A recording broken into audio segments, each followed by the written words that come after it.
నమస్తే. ప్రస్తుతం మనం డీజీపీ ఆఫీస్ దగ్గర ఉన్నాం. సో ఇక్కడ నిరుద్యోగులు చాలా మంది చాలా పెద్ద ఎత్తున డీజీపీకి వినతి పత్రం ఇవ్వడానికి వచ్చారు.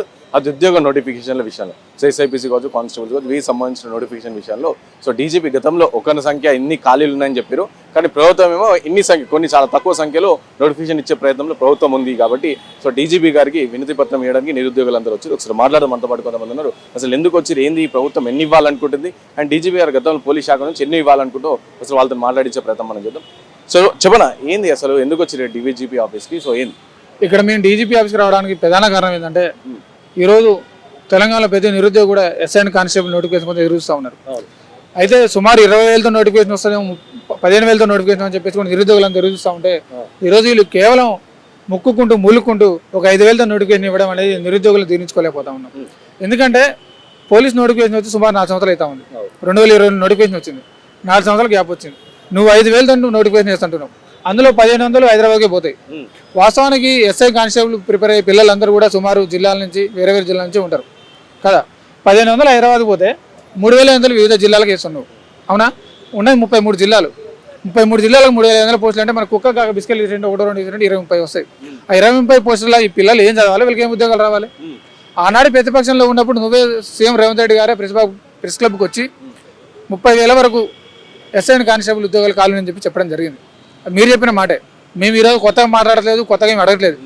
మీరు చెప్పిన మాట ప్రకారం రిలీజ్ చేయమంటున్నాం కదా. సార్ నిజంగానే 30,000 ఉంటే ఇప్పుడు 15,000 నోటిఫికేషన్ ఇవ్వండి.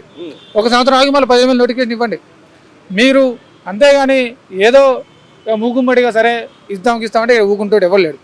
ఎందుకంటే ఆ రోజు మీరు అధికారంలో రావడానికి ఎంత కష్టపడడం మాకు తెలుసు. ఆ రోజు మీరు కూడా మాట్లాడుతూ నిరుద్యోగ సమస్యలు పరిష్కరించిన తర్వాత మేము కూడా ముందరికెళ్తామని చెప్పడం జరిగింది.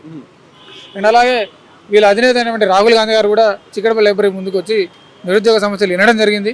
నిరుద్యోగ సమస్యలు తీరిన తర్వాతనే చెప్పడం జరిగింది. అలాగే 2 లక్షలతో కూడా నోటిఫికేషన్, 2 లక్షలతో కూడా ఉద్యోగ నోటిఫికేషన్ పడితే చెప్పడం వారు కూడా చెప్పడం జరిగింది. అంటే పోలీస్ శాఖ కూడా గతంలో ఎన్ని ఖాళీలు ఉన్నాయని చెప్పింది కదా. సో పోలీస్ శాఖ ఎంత అయిపోయింది అని ప్రభుత్వం ఎన్ని ఇవ్వాలనుకుంటుంది, ఎన్ని ఇచ్చింది? వాస్తవానికి డీజీపీ గారు కూడా అంతకుముందు ఉన్నటువంటి డీజీపీ గారు కూడా ప్రెస్ మీట్ పెట్టి సుమారు 18,000 వరకు పోలీస్ శాఖలో నోటిఫికేషన్ కావాలని చెప్పడం జరిగింది. మరి ఈ రోజు 5,000 ఇవ్వడానికి కారణం ఏంది? నేను చెప్పేది ఏంటంటే పెట్టేదేదో పూర్తి కడుపున పెట్టండి, లేదంటే పక్కకైనా పెట్టండి. అంతేగాని సగం కడుపు నింపే ప్రయత్నం చేయొద్దు. ఒక 2 నెలలు కాకపోతే 3 నెలలు లేటైనా పర్లేదు, తక్షణమే 15,000 ఉద్యోగాలతో నోటిఫికేషన్ విడుదలని చెప్పేసి మేము డిమాండ్ చేస్తా ఉన్నాం. ఇక్కడ మేము ఇంకోటి చెప్పాల్సింది ఏంటంటే ఇక్కడ మేము మోసపోయి గోసపడతా ఉన్నాం. సరే ఏం అడగామంట, గతంలో ఉన్నటువంటి టీఆర్ఎస్ ప్రభుత్వం అయినా సరే గతంలో కేసీఆర్ గారు ఉన్నప్పుడే మంచిగా ఉండే పాలన. ఎందుకంటే తెలంగాణ వచ్చిన దగ్గర నుంచి కూడా ఎప్పుడు కూడా 10,000 ఎస్ఐ కానిస్టేబుల్ నోటిఫికేషన్ తగ్గ నోటిఫికేషన్ వచ్చేది. 2016లో 10,000 నోటిఫికేషన్ వచ్చింది, 2018లో 9,600 వచ్చింది, 2022లో 11,000 చిల్లర నోటిఫికేషన్ వచ్చింది. అన్ని ఖాళీలు పడుతూ ఉన్నప్పుడు, అంత నోటిఫికేషన్ ఉన్నప్పుడు మీరు 5,000 ఎట్లా వేస్తారు? ఇప్పుడు పోలీస్ డిపార్ట్మెంట్లో రిటైర్మెంట్ అయితేనే ఉంటారు, ఆ ప్రమోషన్లు వచ్చేవి వస్తూనే ఉంటాయి, ఖాళీలు ఉంటాయి.